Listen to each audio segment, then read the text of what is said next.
Hey everyone, welcome to my channel. तो ये है क्लास 4 की ईवीएस की book me and my world और इसमें हम कर रहे हैं आज chapter number 2 that is sense organs. इससे पहले हमने जो चैप्टर पढ़ा था, फर्स्ट चैप्टर, वो था organ system of our body, जो कि ऑलरेडी अपलोडेड है हमारे चैनल पे, आप देख सकते हैं। नाउ आज हम पढ़ेंगे सेंस ऑर्गन्स। तो सेंस ऑर्गन्स हम बचपन से पढ़ते आए हैं कि टच, स्मेल एंड हियर, ये हमारे 5 सेंस ऑर्गन होते हैं जो कि बहुत ज़्यादा इम्पॉर्टेंट होते हैं, जैसे कि आइज़, ईयर, नोज, टंग और स्किन। ये क्या है, हमारे 5 सेंस ऑर्गन्स हैं। और कौन कौन से सेंसेस हमें पता चलते हैं, जैसे कि आंखों से हम देखते हैं, ईयर से हम सुनते हैं, नोज से हम स्मेल करते हैं, टंग से हम टेस्ट करते हैं और स्किन हमारा टच से हमें पता चलता है, राइट। तो आज हम बात करने वाले हैं इन्हीं सब सेंस ऑर्गन्स के बारे में। So the organs which help us see, feel, sense the things around us are called sense organs. वो organs जो हमें देखने में, महसूस करने में, सेंस करने में चीज़ों को, जो हमारे आसपास हैं, उनके लिए हमें मदद करती हैं। जैसे कि कोई चीज़ आपके पास रखी है, उसको आप, मम्मा कहती हैं अरे दूध गर्म है, इसको टच मत करना, दूध से दूर रहो। तो दैट मीन्स क्या है, वो एक सेंस ऑर्गन है। कैसे मम्मा को पता चला कि वो गर्म है? क्योंकि मम्मा ने उसको टच किया था, तब मम्मा को पता चला। So that is your sense organs. Are sense organs help us know the world around us. हमारे सेंस ऑर्गन्स हमें मदद करते हैं कि हमारी दुनिया में आसपास क्या चल रहा है, वो हमें हेल्प करते हैं। हमारे पास 5 सेंस ऑर्गन होते हैं, जैसे कि मैंने आपको स्टार्टिंग में भी बताया, eyes, ears, nose, tongue and skin. तो ये हमारे 5 सेंस ऑर्गन्स होते हैं। तो आइए अब इन सब सेंस ऑर्गन्स को हम डिटेल में पढ़ते हैं। सो सबसे पहला है eyes.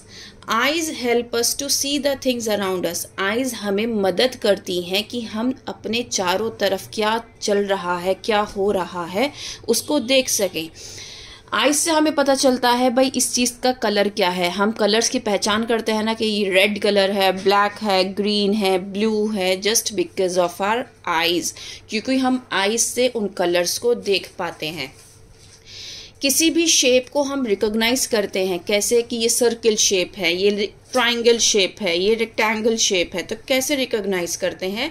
Just because of our eyes.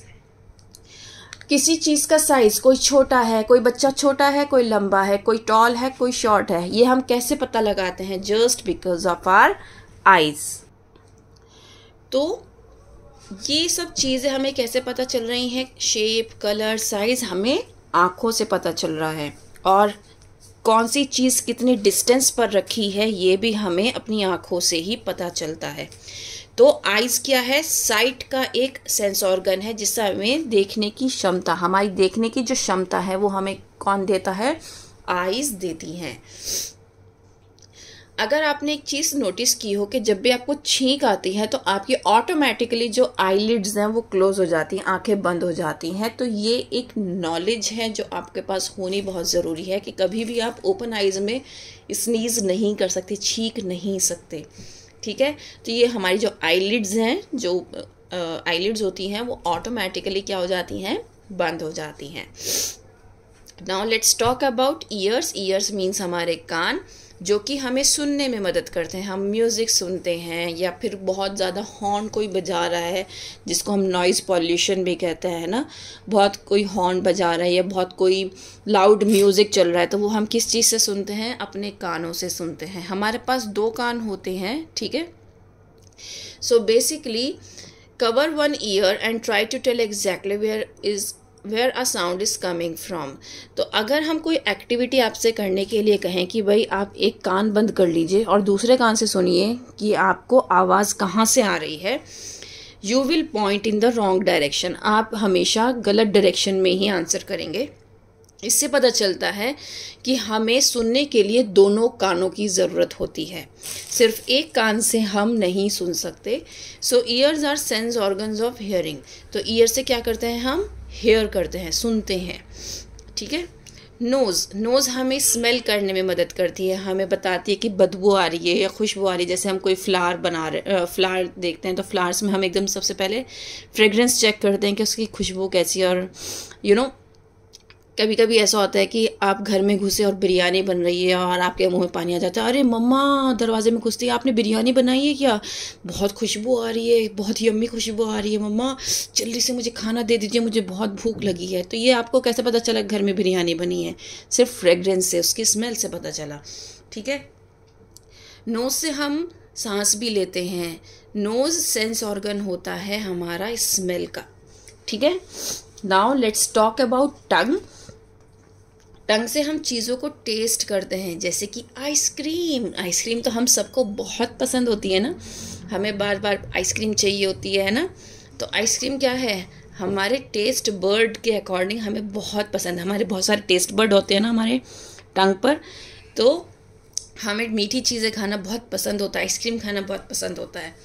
ठीक है। तो ये टेस्ट बर्ड हमें क्या करते हैं, अलग अलग चीज़ों के बारे में बताते हैं। जब बेसिकली हमारे पास 4 टेस्ट बर्ड्स होते हैं, sweet, sour, salty and bitter. Bitter means कड़वा, सोर मीन्स खट्टा, सॉल्टी मीन्स नमक वाला, स्वीट मीन्स मीठा।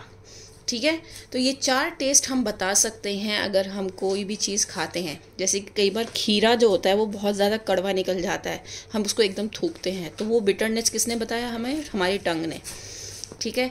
किसी खाने में बहुत ज़्यादा नमक हो गया, तो वो किसने बताया? हमारी टंग ने, कि भाई इसमें नमक ज़्यादा हो गया। मतलब जो हमारे टेस्ट बर्ड्स हैं वो हेल्प करते हैं बताने में कि किस में नमक ज़्यादा है, कौन सी चीज़ कड़वी है, कौन सी चीज़ मीठी है, कौन सी चीज़ खट्टी है। ठीक है। The tongue also help us to speak clearly and eat. आपको पता होना चाहिए कि टंग की वजह से ही हम क्लियरली बोल पाते हैं और खाना खा पाते हैं। आपने कभी नोटिस नहीं किया होगा, लेकिन आज जब आप ये चैप्टर पढ़ रहे हैं उसके बाद नोटिस ज़रूर करिएगा कि जब आप बोलते हैं तो आपकी टंग आपका बहुत बड़ा रोल प्ले करती है। ठीक है। खाते वक्त भी जब आप खाना खा रहे होते हैं तो टंग का बहुत बड़ा रोल होता है, उसको आप ज़रूर एक बार महसूस करिएगा। ठीक है। तो अब हम बात करते हैं, अभी तक हमने क्या पढ़ा? हमने ये पढ़ा कि मेन जो होते हैं ये 4 टेस्ट बर्ड्स होते हैं हमारे टंग में। लेकिन ये जब हम बात कर रहे हैं तो ये हम अडल्ट की बात कर रहे हैं। अडल्ट मीन्स जो बड़े लोग होते हैं। अगर मैं छोटे बच्चों की बात करूं, ठीक है, छोटे बच्चों में जो होते हैं वो 10,000 टेस्ट बर्ड्स होते हैं। 10,000 का मतलब होता है वो इतने सारे टेस्ट कर सकते हैं। ठीक है। सो इसीलिए जब जैसे जैसे बच्चे बड़े होते चले जाते हैं ना, उनका जो टेस्ट बर्ड है वो डिक्रीज़ होता चला जाता है। डिक्रीज़ होके कितने रह जाते हैं? 4 रह जाते हैं। तो जब हम बात 10,000 की कर रहे हैं तो हम बिल्कुल न्यू बॉर्न बेबी से बात कर रहे हैं। ठीक है। तो न्यू बॉर्न बेबी से जब बच्चा बढ़ता रहता है तो उसके जो टेस्ट बर्ड्स हैं ना वो कम होते चले जाते हैं और एक एज ऐसी आती है जिसमें वो सिर्फ ये 4 टेस्ट बर्ड पे आके रुक जाती है। ठीक है। तो इसीलिए ये जो टेस्ट बर्ड्स अगर हम बोल रहे हैं कि 10,000 टेस्ट बर्ड्स होते हैं छोटे बच्चे के अंदर, तो कोई भी टेस्ट बर्ड्स उसका स्ट्रॉन्ग नहीं होता है। ठीक है। वो परमानेंट नहीं होता है, वो टेम्परेरी होता है सारा। लेकिन अगर हम ये 4 टेस्ट बर्ड की बात कर रहे हैं तो ये परमानेंट होते हैं। नाउ बात करते हैं स्किन की। हमारी स्किन हेल्प करती है कि हम फील कर सकें, टच कर सकें। जैसे कि कोई चीज़ सॉफ्ट है, हार्ड है, उसमें कौन बताता है? हमारी स्किन बताती है। और ये हमें बताती है हॉट है, कोल्ड है, सॉफ्ट है, हार्ड है, रफ़ है, स्मूथ है। तो ये सब की फीलिंग हमें कौन देता है? हमारी स्किन देती है। Kinds of touch. अब टच के भी काइंड्स होते हैं। एक लव और अफेक्शन वाला, मोहब्बत वाला होता है। ठीक है। जैसे कि ग्रैंड पेरेंट्स का जो हम मोहब्बत के साथ, वार्मथ के साथ एक अपने बच्चे को प्यार करते हैं। ठीक है। एक होता है, एक फील होती है कि एंकरेज करना। आपने बहुत अच्छा कोई काम किया, हमने आपकी पीठ को थपथपाया और कहा बेटा बहुत अच्छा किया है और आगे और अच्छा करना, तो that is also feel and touch. ठीक है। इनको हम कहते हैं गुड टच। एक होता है बैड टच। जैसे कि आपको अगर कोई आपके प्राइवेट पार्ट्स पे, जैसे कि आपके चेस्ट पर या फिर आपके थाइस पर, आपके हिप्स पर, या फिर आपके वो पार्ट्स जहाँ से आप यूरिन पास करते हैं, उस पार्ट पर अगर आपको कोई टच कर रहा है, that is your bad touch. ठीक है। उसमें आपका कोई घर का इंसान भी हो सकता है, कोई बाहर का इंसान भी हो सकता है। ठीक है। तो आपको क्या करना है, अगर कोई आपको इस तरीके से टच करता है तो सबसे पहले आपको अपने पेरेंट्स को बताना है। अगर आप स्कूल में हैं, स्कूल में किसी ने आपके साथ बैड टच किया है तो आपको सबसे पहले जाके अपने टीचर को बताना है, क्योंकि घर पर आपके पेरेंट्स और स्कूल में आपकी जो टीचर होती है वो आपकी मम्मा होती है। ठीक है, तो ये आपको ध्यान रखना है। अगर कोई एक ऐसा इंसान है जिसके साथ आप कंफर्टेबल फील नहीं करते हो, बहुत ज़्यादा अनकंफर्टेबल रहते हो, आपको लगता है कि ये इसकी नज़रें ठीक नहीं है, ये हमें हमेशा बैड टच करता है या आपको हमेशा अपने पास रखने की कोशिश करता है, आपको गले लगाने की कोशिश करता है, तो आपको उससे दूर रहना है। ठीक है, तो ये क्या है, बैड टच है, जिससे हमें क्या हो रहा है, अनकंफर्टेबल फील हो रहा है, हम कंफर्टेबल नहीं हैं उस इंसान के साथ। Now care of sense organs. हम अपनी सेंस ऑर्गन्स की केयर कैसे कर सकते हैं? हम अपनी आइज़ को क्लीन वाटर से वॉश कर सकते हैं और उनको हमेशा क्लीन रखेंगे। ठीक है, हमेशा हमें शार्प ऑब्जेक्ट से दूर रहना चाहिए। अपने ईयर्स में कभी भी शार्प ऑब्जेक्ट्स को नहीं लेकर आना चाहिए। टंग हमें हमेशा क्लीन रखनी चाहिए। अपनी नोज़ को हमेशा क्लीन रखनी चाहिए। नहाते वक्त हमें जो अपनी नोज़ है उसको रेगुलरली साफ़ करना चाहिए फिंगर से, और कभी भी फिंगर से नहीं करना है, आपको उससे करना है, पानी से साफ़ करना है। और फिंगर्स और किसी भी पॉइंटेड ऑब्जेक्ट का आपको यूज़ नहीं करना है नोज़ के लिए, क्योंकि ना जब हम किसी भी पॉइंटेड ऑब्जेक्ट का यूज़ करेंगे तो अंदर जो मसल्स होती हैं वो रप्चर हो जाएंगी, जिसकी वजह से क्या होगा, ब्लीडिंग हो सकती है। ठीक है, हमें रेगुलरली बात करना चाहिए, बेदिंग रेगुलरली ज़रूरी है, नहाना ज़रूरी है। ठीक है, और अपनी स्किन केयर का हमें खुद से ध्यान रखना चाहिए। अब हम बात कर लेते हैं कुछ स्पेशल पीपल की, स्पेशल लोगों की। ठीक है, कुछ ऐसे बच्चे भी होते हैं जिनके पास मतलब जो हमने 5 जो सेंस ऑर्गन्स बताए हैं, इनमें से कोई सेंस ऑर्गन डैमेज्ड होता है। ठीक है, कई बार वो डेफ होते हैं या डम्ब होते हैं या ब्लाइंड होते हैं, तो उनको एक स्पेशल केयर की ज़रूरत होती है। इसीलिए हम उनको कहते हैं स्पेशल चिल्ड्रन। हमें उनकी हेल्प करनी चाहिए, उनकी मदद करनी चाहिए, उनके साथ फ्रेंडली होकर रहना चाहिए और उनकी हर तरह से केयर करनी चाहिए। ठीक है, ब्लाइंड पीपल भी बुक्स को रीड कर सकते हैं। उनके लिए एक स्क्रिप्ट होती है जिसको हम कहते हैं ब्रेल स्क्रिप्ट। ठीक है, उसमें जो वर्ड्स होते हैं, जो अल्फ़ाबेट्स होते हैं, वो उभरे हुए होते हैं, तो वो अपने फिंगर से टच करके आराम से बता देते हैं कि ये सी है, ये डी है। ठीक है, क्योंकि उसमें उभरे हुए अक्षर होते हैं, जो डॉट्स होती हैं वो उभरी हुई होती हैं। Deaf and mute children are use sign language to express themselves.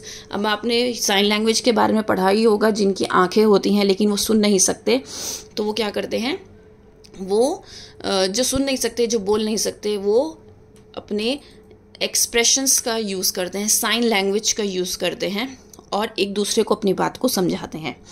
तो ये चैप्टर आपका कंप्लीट हो जाता है। उम्मीद करती हूँ कि आपको समझ में आया होगा। अगर आपको कोई भी इशू है तो आप मुझे मेल कर सकते हैं, एंड देन हम नेक्स्ट चैप्टर पढ़ेंगे नेक्स्ट वीडियो में। That's all, thank you.